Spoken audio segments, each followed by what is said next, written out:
I went on a road trip with my daughter Emma. About 30 minutes into our drive on the highway, 7-year-old Emma suddenly said, "Mom, there's a weird smell coming from the air conditioner. My head hurts." I immediately pulled the car over to the shoulder and checked the air conditioning. The moment I opened the filter, I gasped. There were several small capsules attached that I'd never seen before. With trembling hands, I called the police, and one question floated through my mind: who? Why? The story goes back 3 weeks. Back then, my life seemed perfect on the surface. I worked from home as a freelance graphic designer, and my husband David had a fulfilling career as an architect. And most of all, we had our treasure of a daughter, Emma. Emma was popular at school, got excellent grades, and was a child who never stopped smiling. However, small cracks had begun to form in our seemingly perfect home. David had become strange ever since he was assigned a big project recently. He came home later and later, and when I asked how work was going, he'd just reply curtly, "Fine." It happened one night. While David was in the shower, his smartphone on the table lit up. The screen displayed a woman's name, Amanda, and a message saying they could meet again tomorrow. My heart pounded violently, and anxiety squeezed my chest. At that time, the one who became my emotional support was my mom friend Christine. I met Christine 2 years ago when her daughter Olivia transferred to the same school as Emma. I quickly became close friends with her. She was cheerful and kind. When my relationship with my husband began to get rocky, I consulted with Christine many times over the phone. She always listened kindly and encouraged me, saying, "I'm sure everything will be fine." Christine's husband Robert was an auto mechanic, and she always offered, "My husband can fix anything with cars, so let me know if you ever have any trouble." Those words became reality on a hot, humid afternoon. When I got in the car to go shopping, the air conditioning wouldn't work at all. As I was thinking about taking it in for repairs, Christine called. When I told her what was going on, she immediately said, "Have my husband look at it, he'll do it cheap." I expressed my gratitude, saying, "Thank you, that really helps," and decided to leave the car with them. The next day, Robert brought the car back. "I replaced the air conditioning filter, so it should be fine now," he said with a smile. As I thanked him, I felt a strange sense of unease. His hands were trembling slightly. He wouldn't look me straight in the eye.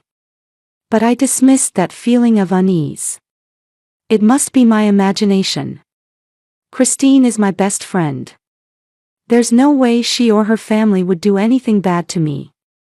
About 2 weeks after the car repair, David's attitude became even colder. When I talked to him, he was distracted, and dinner time had lost its former family atmosphere. Even when Emma talked excitedly about things that happened at school, David just gave perfunctory responses. One night, I was working on a design project in the living room. David was holed up in his study, but I could hear his voice through the door. "Got it, let's meet tomorrow. I'll leave the place up to you." His words were low, in a tone as if he didn't want anyone to hear. My hands trembled, and the strength left my grip on the mouse. The next morning, David left the house earlier than usual. I watched from the window until his car disappeared from view, and then I called Christine. "Hello, Jennifer. What's wrong, calling so early?" "Christine, listen. David might be having an affair. What should I do?" My voice was shaking. I confided everything, the conversation I'd overheard last night, the woman's name Amanda, all of it. Christine answered in a gentle voice, "It's okay, Jennifer. I'm sure it's a misunderstanding. David loves you. But his attitude. I know, it must be hard. But you could hire a private detective just in case. If you want to know the truth." I said I wouldn't go that far, but in my heart, I felt my doubts about my husband growing day by day. Even after hanging up, I sat frozen on the sofa for a while, unable to move. A few days later, I got a call from Emma's homeroom teacher, Ms. Parker. "Mrs. Jennifer, there's something I'd like to discuss about Emma." There was tension in her voice. Surprised, I decided to go to the school right away. When I arrived at Miss Parker's classroom, she greeted me with a gentle smile. However, there was worry in her eyes. "Actually, Olivia has been complaining recently that Emma is bullying her." The moment I heard those words, my heart nearly stopped. Emma bullying someone? That couldn't possibly be true. "Teacher, is that really true? Emma doing something like that?" Ms. Parker continued, carefully choosing her words. "However, as far as I can see, I don't think Emma is that kind of child. I'm also concerned that Olivia's complaints aren't specific. But I thought I should let you know as her parent." I thanked her in confusion and left the school. Even after getting in the car, my head kept spinning. There's no way Emma would bully anyone. But why would Olivia tell such a lie? When I got home, Emma was doing her homework in the living room. I sat down next to my daughter and asked in as gentle a voice as possible. "Emma, did you do something to Olivia at school?" Emma looked up at me with a surprised face. "Mom, I didn't do anything." "Olivia's lying." Tears welled up in Emma's eyes. She continued. "I heard that Olivia's mom says Emma is a bad girl. Olivia told me." When I heard those words, I froze. "Christine. But why? Wasn't she my best friend?" "Emma, it's okay. Mommy will take care of it." That night, I couldn't sleep. My husband suspected affair, the false accusation of bullying against my daughter, and Christine's name. Everything was tangled up messily, tormenting my heart. The next day, Christine called. "Hey, Jennifer. You seem tired lately, so why don't you take Emma on a drive to refresh yourself?" I was a bit confused. But she continued.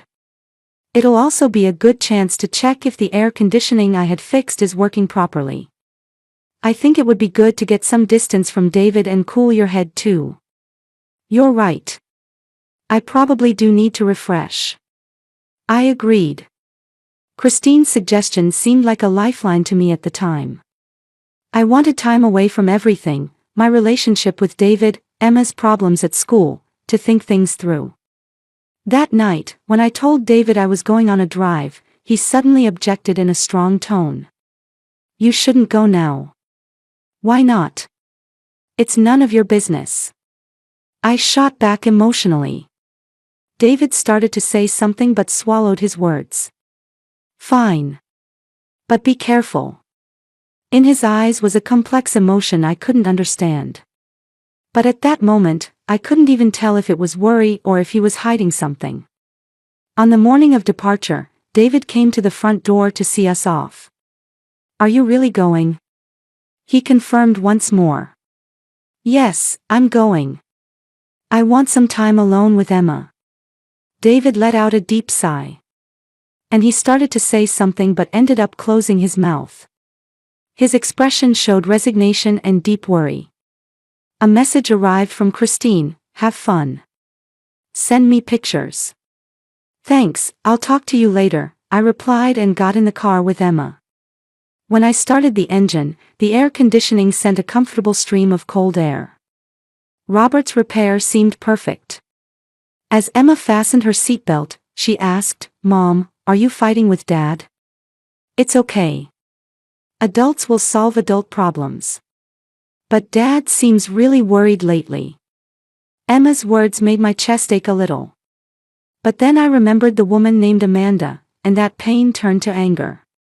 We entered the highway and continued driving smoothly.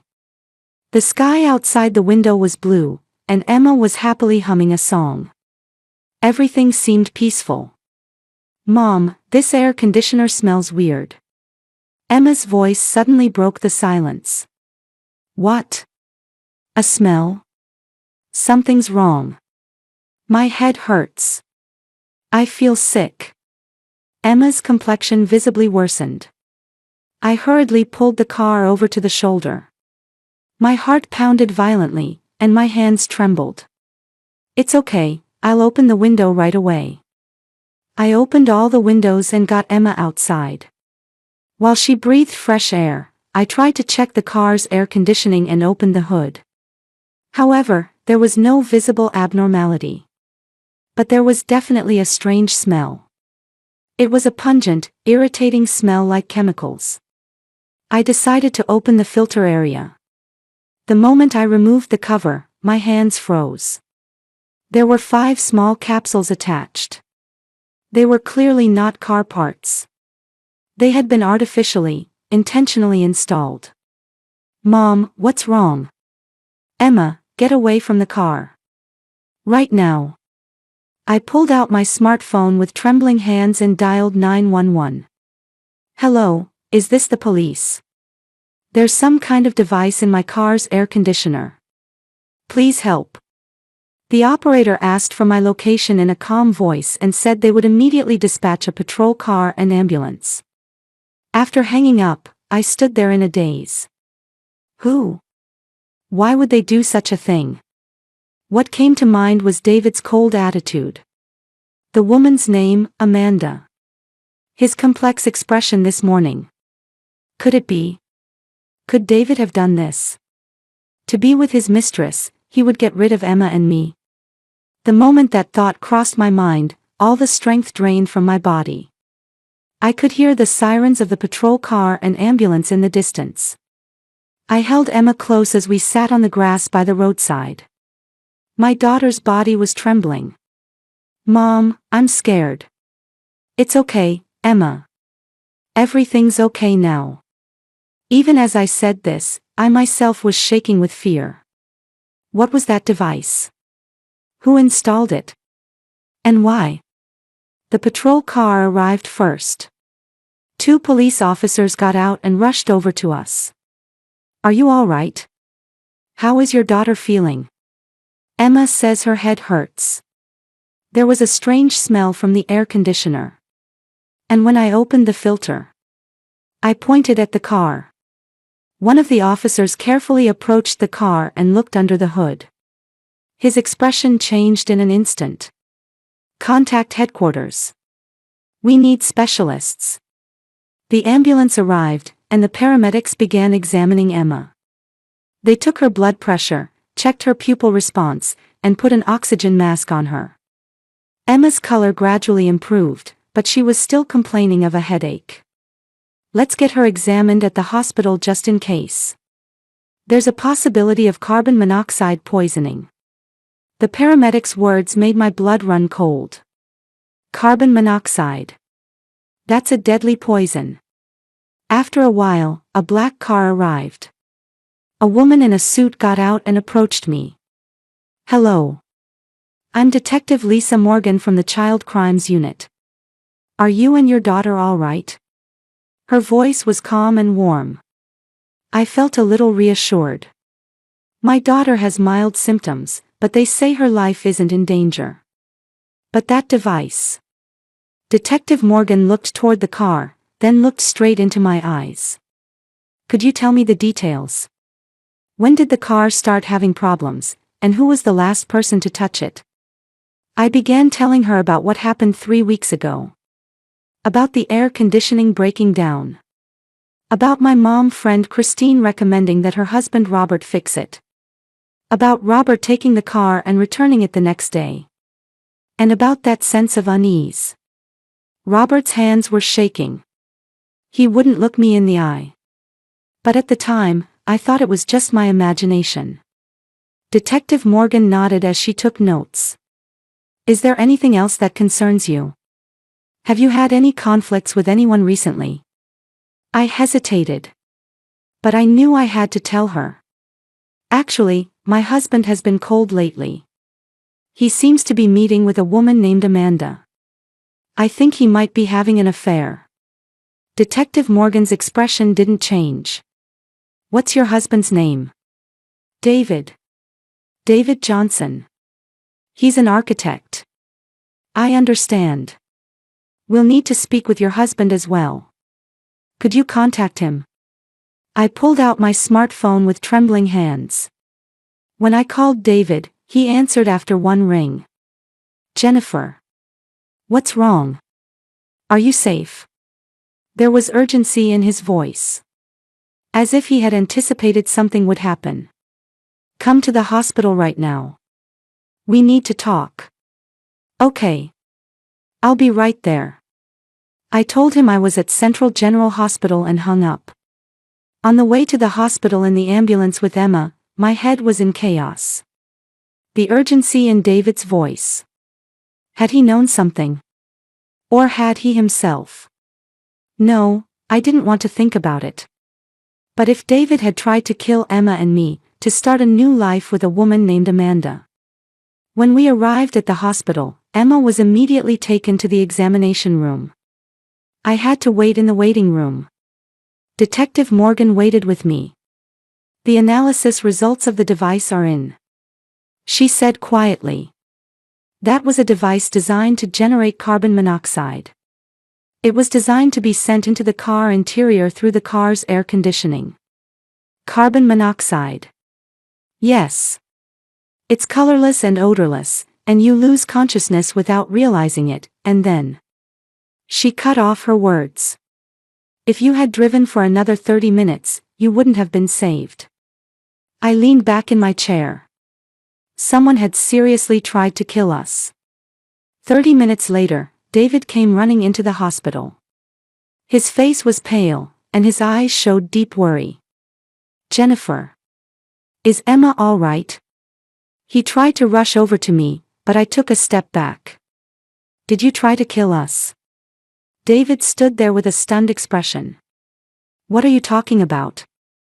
Detective Morgan stepped in. Mr. David, I have some questions for you. Please come this way. Wait. Please listen to me. David looked at me. In his eyes was despair and something like an appeal. Actually, I hired a private detective. A detective? Yes. I felt you and Emma were in danger. So I was investigating. I was confused.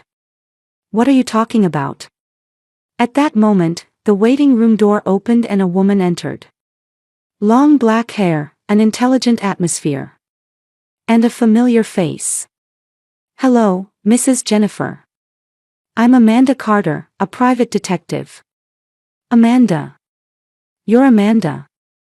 She smiled gently. Yes. I was hired by Mr. David to investigate your surroundings. Starting about 3 weeks ago. I sank into a chair. David hadn't been having an affair. He had been trying to protect us. But why? Why didn't you tell me? David sat next to me. I didn't want to worry you. And I didn't have proof. I didn't know who was targeting you. Amanda continued. As a result of the investigation, a certain person emerged. That person is Christine Williams. Christine. My voice trembled. But she's my best friend. Why would she? Amanda opened a file containing documents. 5 years ago, Christine was involved in a similar incident in another state. At that time, the daughter of her best friend was seriously injured in a suspicious accident. Christine was suspected, but wasn't arrested due to insufficient evidence. Detective Morgan joined in. When we investigated the school, a shocking fact came to light. Ms. Parker contacted us, saying Olivia herself had confessed. Olivia did? Yes. She said, Mommy told me to say bad things about Emma. I couldn't believe it. Why would Christine do such a thing? Amanda continued her explanation. In the past, Christine was jealous of mothers with perfect children. Her own daughter Olivia was isolated at school, and she apparently couldn't bear it. Emma's popularity. Her grades. Her many friends. It was all unforgivable to her. Tears fell from my eyes. I had thought she was my best friend. I had trusted her. I had confided in her. Was all of that a lie? David took my hand. I'm sorry. For acting in ways that made you suspect me. But I wanted to protect you. I squeezed his hand back. I'm sorry too, for suspecting you. At that moment, Emma came out of the examination room. Her color had improved. Mom. Dad. We embraced our daughter. The three of us, a family, were so grateful to be safe together. Detective Morgan said, "We'll now search Christine's home. We'll definitely find evidence and arrest her." Detective Morgan immediately obtained a warrant and began searching Christine's home. We stayed at the hospital and continued monitoring Emma's condition. David kept holding my hand. The warmth of his hand was now incredibly reassuring. Several hours later, we got a call from Detective Morgan. "We've seized evidence. I'm heading to the hospital now." When she arrived at the hospital, she was holding several clear evidence bags. Inside were small capsules, containers of chemicals, and a notebook. We found the remaining chemicals in the garage. And this. Detective Morgan opened the notebook. Inside, written in Christine's neat handwriting, was her plan. June 15th, suggest trip to Jennifer. June 20th, device to activate. Make it look like an accident. Perfect. I felt nauseous. She had called killing us perfect. My best friend had. Furthermore, your husband Robert has confessed. Detective Morgan continued. He's being interrogated at the police station now. According to his testimony, his wife threatened him into installing the device. A recording of Robert's testimony was played. His voice was shaking, full of regret. My wife threatened me into installing the device. She said that if Emma was gone, Olivia would be happy. She was serious. I couldn't stop her. I was afraid of my wife. She's a psychopath. If I opposed her, both my daughter and I would be in danger. So I had no choice but to do what she said. I'm sorry, Mrs. Jennifer. Emma. I'm truly, truly sorry. The recording ended. I was speechless. Robert had been a victim too. He had been under Christine's control. Amanda spread out documents. We investigated Christine's past further. We were able to contact the victim's family from the incident 5 years ago. She showed me photos on a tablet. There was a screenshot of a newspaper article. Best friend's daughter hospitalized with unexplained poisoning symptoms. Mother suspects Christine Williams but no evidence. This is testimony from the victim's mother at that time, Mary Thompson. Amanda played another audio file. Christine is dangerous. She was jealous of my daughter Sophia. Sophia was popular at school and got good grades. Christine's daughter was shy and had few friends, and Christine couldn't accept that. One day, Sophia suddenly collapsed. When we had her examined at the hospital, trace amounts of poison were detected. But we couldn't figure out where she ingested it from, and the police couldn't act because the evidence was insufficient. But I know.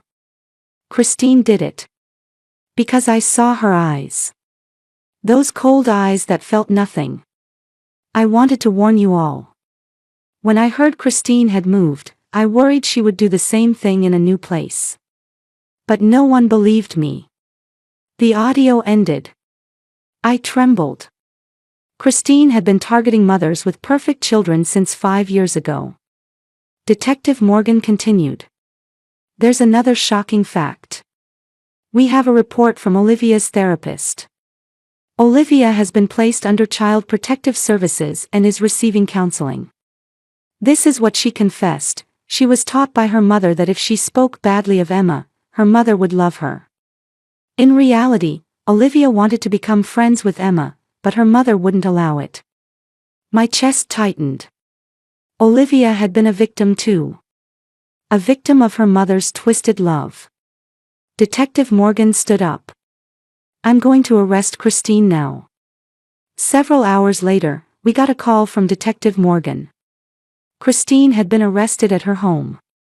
Apparently, she didn't resist and just had a cold smile on her face. The next day, we were called to the police station. We could watch Christine's interrogation through a one-way mirror. I hesitated, but David said he would accompany me. I wanted to know the truth. Why she had done such a thing. In the interrogation room, Christine was sitting in a chair. She didn't have her usual bright smile but was expressionless. Her eyes were cold, like a doll's. Detective Morgan asked, "Why did you try to kill Jennifer and Emma?" Christine shrugged. "What's wrong with that? I was just protecting my daughter." "Protecting? You tried to kill people to protect your daughter?" "That's right." Olivia was unhappy. She had no friends at school, and her grades were bad. It was all Emma's fault. There was no emotion in Christine's voice. As if she were talking about the weather. Emma was too perfect. Cute, smart, popular. Every time everyone praised Emma, Olivia was hurt. So I thought if Emma was gone, Olivia could shine. And Jennifer too. That woman always looked so happy. She had a husband, a perfect daughter. She had everything. I couldn't forgive her. I felt like I couldn't breathe. Christine couldn't forgive my happiness. Detective Morgan continued. Let's also talk about the incident from 5 years ago. The Sophia Thompson case. Christine's eyes moved just for an instant. There was no evidence in that case, was there? But you did it, didn't you? Christine fell silent. But that silence was her answer. You'll be investigated for attempted murder, child abuse, and past crimes. Christine suddenly burst out laughing. A cold laugh tinged with madness. How funny. Everyone wants perfect mothers, perfect children. But no one understands the feelings of mothers with imperfect children. I just loved Olivia. That's not love. That's control. Detective Morgan said calmly. Several weeks later, the trial began. The prosecution presented overwhelming evidence. The chemicals seized from the garage, Christine's planning notebook, Robert's testimony, Olivia's testimony, and the results of the reinvestigation of the incident from 5 years ago. Christine was expressionless even in court. Her lawyer argued mental illness, but the psychiatric evaluation determined she had criminal responsibility. The jury unanimously reached a guilty verdict. The judge pronounced the sentence. Christine Williams, for attempted murder, child abuse, and involvement in past assault cases, you are sentenced to 25 years in prison. The courtroom fell silent. Christine said nothing, just stared at me with cold eyes. In those eyes, there was no regret or remorse. As I watched her being led away, I felt deep relief and, at the same time, deep sadness. To think that someone I had trusted so much had been such a monster. David put his arm around my shoulders. It's over now. Yes, it was over. The long nightmare was finally over. A year has passed. Christine is serving her sentence at a state prison. Her appeal was dismissed, and Detective Morgan told me she's playing the model prisoner but is avoided by other inmates. The only visitor she gets is her lawyer.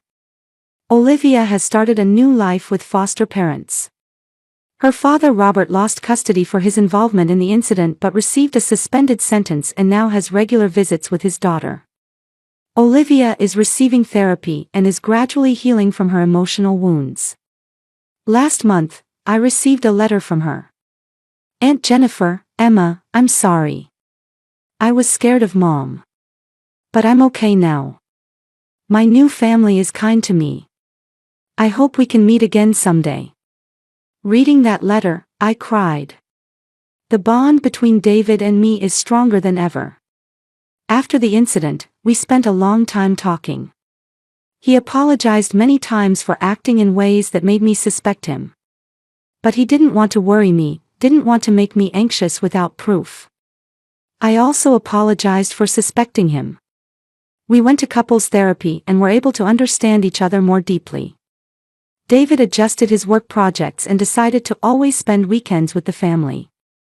Now every Sunday, the three of us go to the park or watch movies. Emma suffered from nightmares for a while after the incident. Sometimes she woke up crying in the middle of the night.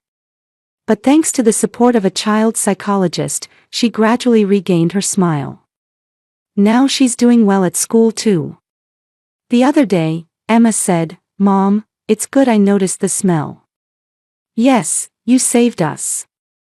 As I hugged my daughter, I felt truly grateful. I can no longer be as defenseless about mom friendships as I used to be. I learned firsthand the danger of trusting people too easily. But I also found true friendship. I still keep in touch with Ms. Parker, and she watches Emma grow with me. I also occasionally meet with Detective Morgan, and we talk about how things are going over coffee. They were there for us during difficult times. Today is Sunday. We went on a family picnic in our newly purchased car. When Emma got in the car, she joked, "Mom, is the air conditioning okay?" The three of us laughed. We can now laugh off that terror. We spread out a sheet on the park grass and ate sandwiches. Emma ran around with her friends, and David and I sat holding hands. If Emma hadn't noticed the smell that time. When I murmured, David answered. But she did notice. We're alive. That's what matters most. At that moment, Emma shouted, "Mom, Dad, look. A rainbow." Looking up at the sky, there was a large rainbow arcing across the sky after the rain. The seven-colored light seemed to be blessing our future. That day, I learned something important. Family isn't just about blood ties. It's the people who are there for you during difficult times, the people who support you. David, Emma, and Detective Morgan, Ms. Parker. They are my true family. I thought Christine was my best friend. But through that incident, I came to understand what true friendship is, what true trust is. Trust shouldn't be given easily. But when you find someone truly trustworthy, it becomes a stronger bond than anything. We survived. That's what matters most. As I looked up at the rainbow, I held my family's hands. Whatever difficulties await us in the future, we can overcome them together. Because we are a family.